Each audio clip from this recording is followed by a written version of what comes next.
माझे राष्ट्र माझा महाराष्ट्र।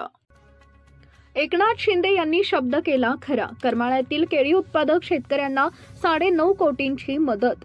शिवसेना जिल्हा प्रमुख महेश चिवटे यांची माहिती। मे 2024 मध्ये करमाळा तालुक्यात अवकाळी पावसामुळे व वादळामुळे केळी पिकाचं नुकसान झाले होते। या नुकसानग्रस्तांना पंचनामे करून मदत द्यावी अशी मागणी शिवसेनेचे जिल्हा प्रमुख महेश चिवटे यांनी तत्कालीन मुख्यमंत्री एकनाथ शिंदे यांच्याकडे केली होती। यावेळी मुख्यमंत्री एकनाथ शिंदे यांनी तात्काळ पंचनामे करण्याचे आदेश दिले होते। यावेळी तत्कालीन तालुका कृषी अधिकारी संजय वाकडे यांनी आपल्या सर्व कर्मचाऱ्यांसह 48 तासात पंचनामे पूर्ण करून माहिती शासनास सादर केली होती। तत्कालीन जिल्हा कृषी अधिकारी गवसने यांचा सातत्याने पाठपुरावा जिल्हा प्रमुख चिवटे यांनी केला होता।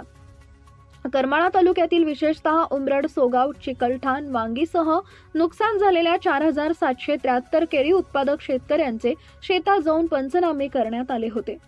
शिवसेनेचे संपर्क प्रमुख संजय मशेलकर यांनी या नुकसान झालेल्या केळी पिकाच्या प्रत्यक्षात शेतावर जाऊन पाहणी करून तेथूनच थेट मुख्यमंत्री एकनाथ शिंदे यांना व्हिडिओ कॉल केला होता। 4773 केळी उत्पादक शेतकऱ्यांच्या खात्यावर 9,27,00,000 रुपये जमा करण्याची प्रक्रिया करमाळा तहसील कार्यालय मार्फत सुरू आहे।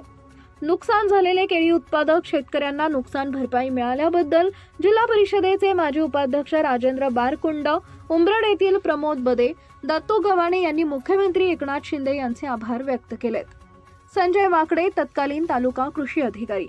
मे 2024 मध्ये वादळी वाऱ्याने केळी उत्पादक शेतकऱ्यांचं प्रचंड नुकसान झालं होतं। शेतकऱ्यांच्या केळी जमिनीवर लोळलेल्या होत्या। यावेळी तत्काळ पंचनामे करण्यासाठी महसूल विभागाने महत्त्वाची भूमिका पार पाडली। यामुळे शेतकऱ्यांनाही नुकसान भरपाई मिळत आहे याचं समाधान आहे, असं माध्यमांशी बोलताना संजय वाकडे, तत्कालीन तालुका कृषी अधिकारी यांनी म्हटलंय।